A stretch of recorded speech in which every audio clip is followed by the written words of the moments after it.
बिस्मिल्लाहिर्रहमानिर्रहीम। अस्सलामुअलैकुम। मैं हूं शेफ़ ज़ैनब और आप इस वक्त देख रहे हैं शेफ़ ज़ैनब किचन।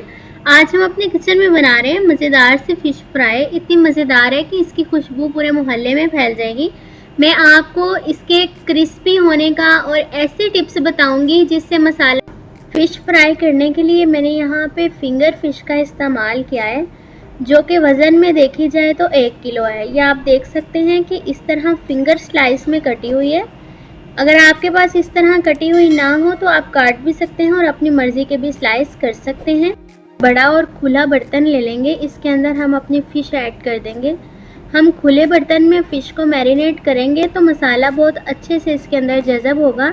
छोटे बर्तन में मसाला अच्छी तरह से जज़ब नहीं होता। अब इसके ऊपर मैंने 1 टीस्पून भर के नमक ऐड कर दिया है और 2 टेबल स्पून भर के लाल मिर्च का पाउडर ऐड कर दिया है। लाल मिर्च का पाउडर इसके रंगत में बहुत खूबसूरती लाएगा और हाफ टी स्पून मैंने इसके अंदर चिली फ्लेक्स ऐड कर दिया, रेड चिली फ्लेक्स। इससे इसका बहुत खुशबूदार टेस्ट आएगा। और 1 टेबल स्पून भर के काली मिर्च का पाउडर ऐड किया है और 2 टेबल स्पून भर के मछली मसाला ऐड किया है। ये होममेड मछली मसाला है, मैंने घर पे इसको तैयार किया हुआ है। इंशाल्लाह बहुत जल्द आपसे भी इसकी रेसिपी शेयर करूंगी। हाफ टी स्पून मैंने इसके अंदर अजवाइन ऐड की है, इससे इसका फ्लेवर बहुत अच्छा आता है और बहुत ही प्यारी खुशबू देती है। आपने इसको बिल्कुल भी स्किप नहीं करना है, इसको ज़रूर ऐड करना है। इससे बहुत अच्छा टेस्ट भी आएगा और खुशबू भी बहुत अच्छी आएगी। अब हम इसको ऐड करके अच्छी तरह से मिक्स करेंगे और मसाला फ़िश के ऊपर अच्छी तरह से चिपका देंगे।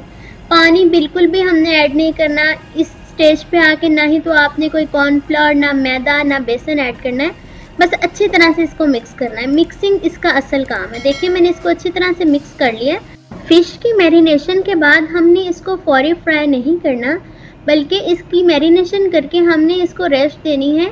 अगर आपके पास ज़्यादा टाइम है तो आप 2 से 3 दिन की भी इसको रेस्ट दे सकते हैं। अगर आपके पास कम टाइम है तो आपने 12 घंटे इसको रेस्ट ज़रूर देनी है।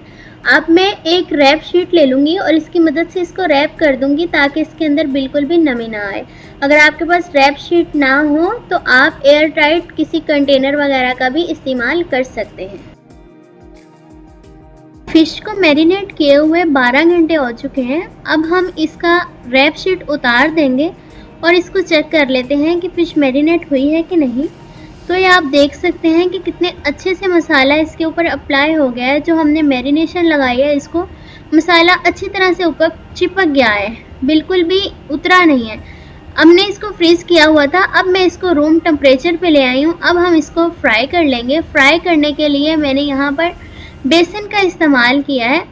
एक टिप है आपके लिए कि आपने बेसन का इस्तेमाल करना है, लेकिन बेसन को स्ट्रेनर की मदद से छान लेना है कि आपके बेसन के अंदर बिल्कुल भी गुठलियाँ नहीं होनी चाहिए। इसी तरह मैं सारा बेसन छान लूँगी।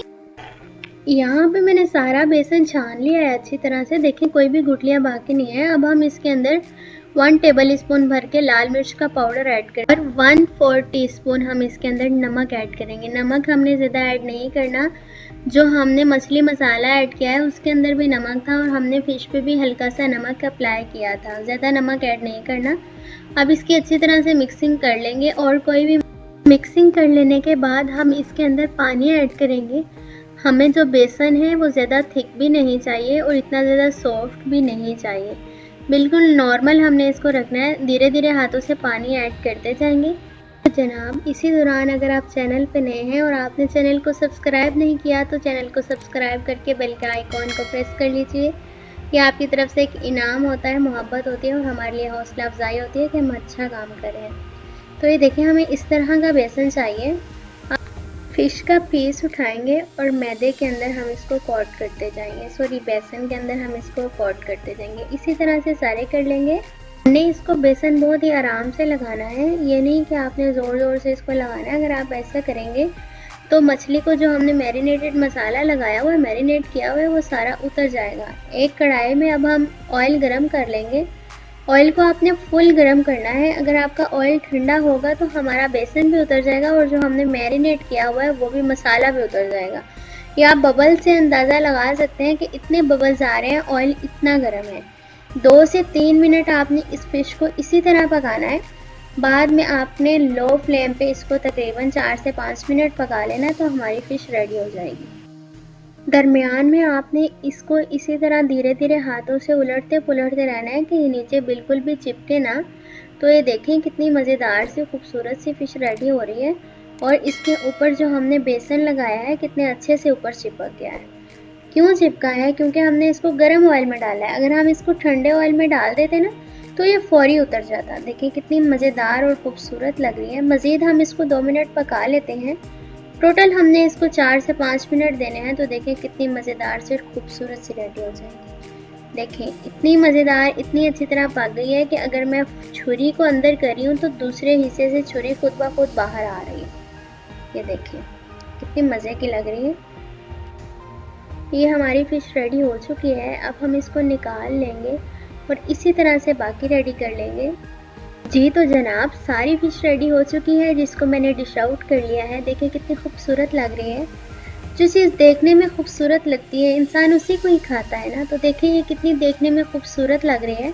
ऐसे लग रहा है ना जैसे हमने हरी मिर्च ली है और उस पर बेसन लगा के उसको फ्राई किया है। देखिए कितनी सॉफ्ट है, खुद ब खुद टूट रही है।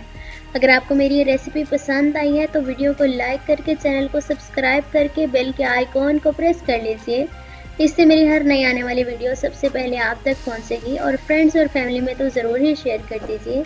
ये देखें इतनी सॉफ्ट है, इतनी मज़ेदार है। रेसिपी को ज़रूर ट्राई कीजिए और कमेंट बॉक्स में मुझे ज़रूर फीडबैक दीजिए कि आपको मेरी ये रेसिपी कैसी लगी है। आज के लिए इतना ही काफ़ी है। मिलूंगी अपनी नई रेसिपी में। आज मुझे इजाज़त दीजिए। अल्लाह निगहबान।